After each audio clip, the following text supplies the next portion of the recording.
Dust off your rag top and wipe your rims. Wipe your rims. Arizona game tight, got plenty of friends. Networking what we got, like you need some of them. Hey, man, this city got heat. Everybody busting ass, we just starving to eat. Hey, what you heard on the street? Arizona game tight, all the rest take a seat. Hey guys, today we're going to cover the parable of the laborers in the vineyard, Matthew 21 through 16. We're going to cover the whole verse, but we're going to break it down by sections. Let's get started. Now the kingdom of heaven is like a landowner going out at daybreak to hire workers for his vineyard. He made an agreement with the workers for 1 denarius a day and sent them to his vineyard. Going out at about the 3rd hour, he saw others standing idle in the marketplace and said to them, "You go to my vineyard too, and I will give you a fair wage." So they went. At about the 6th hour, and again at about the 9th hour, he went out and did the same. Then at about the 11th hour, he went out and found more men standing around, and he said to them, "Why have you been standing here idle all day?" "Because no one will hire us," they answered. He said to them, "You go to my vineyard too."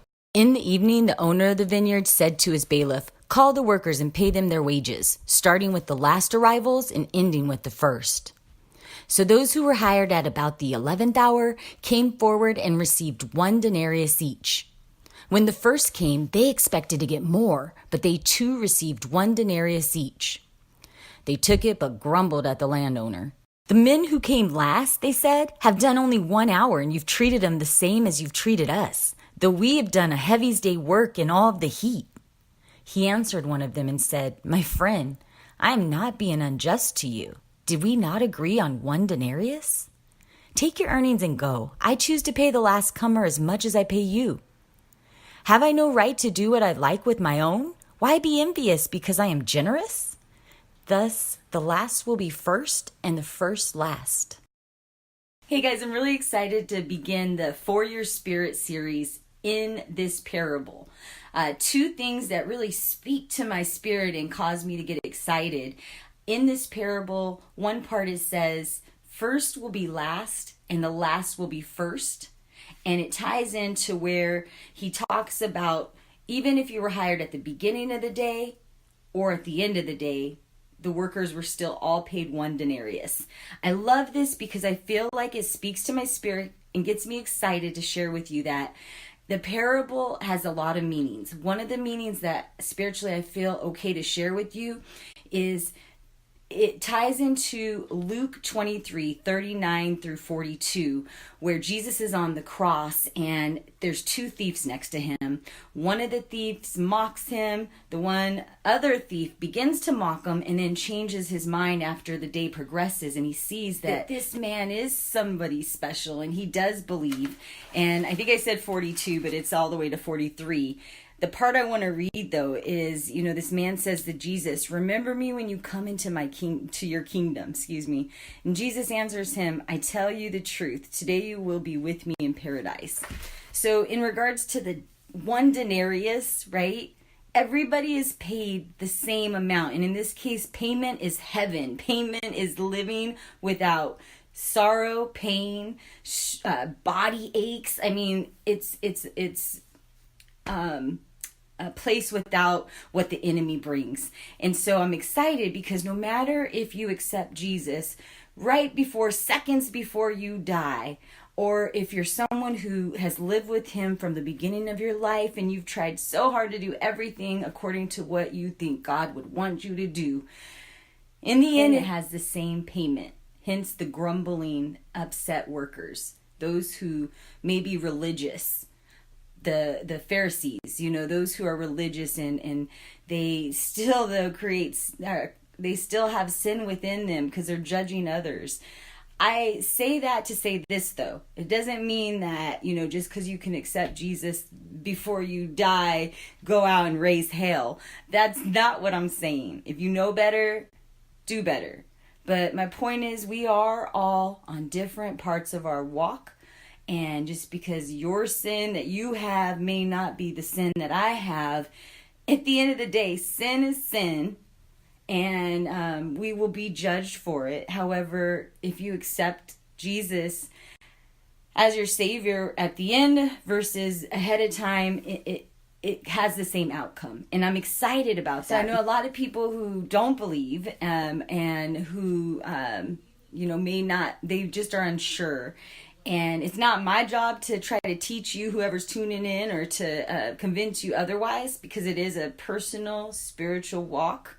Hopefully I can help water seeds, plant seeds, but in the end, if you don't believe, you don't believe. If you do, you do. I pray though that you will at least search for your own heart's understanding.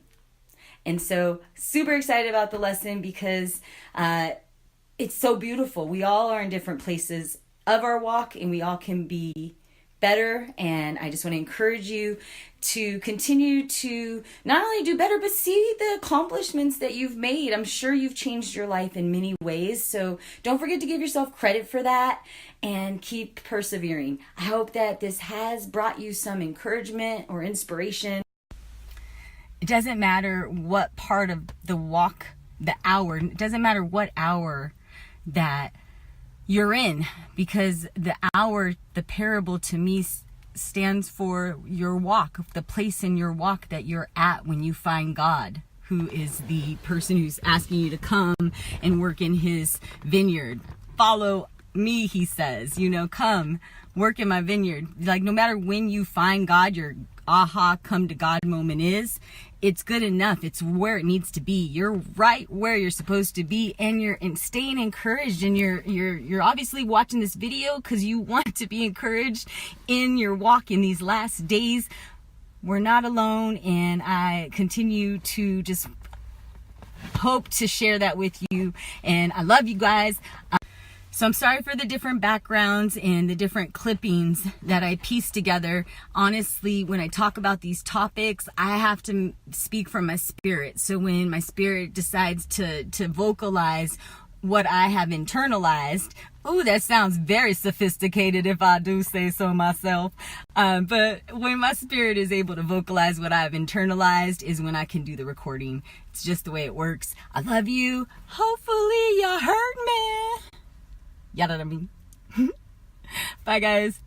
Squeaky clean with the fresh scent, cool as a breath mint. Sipping something classy in the club with Shannon. Key locking whips while we outside tanning. Laughing at how we the last one standing. You should move to this. Hey, John, turn it up so they can groove to this. Blowing cannabis smoke that I grew and twist. I got the game plan now, I ain't new to this. Hurry, snatch it up quick for the prices rise. You can only get this for a limited time. No such thing as a free lunch they want me to sign, but Jesus is my contract, no X on the line. Dust off your rag top and wipe your rims. Wipe your rims. Arizona game tight, got plenty of friends. Networking what we got, like you need some of them.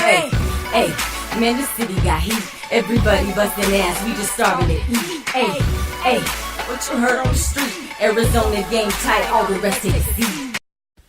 Still waiting for it to come back on. I'm getting tired of waiting.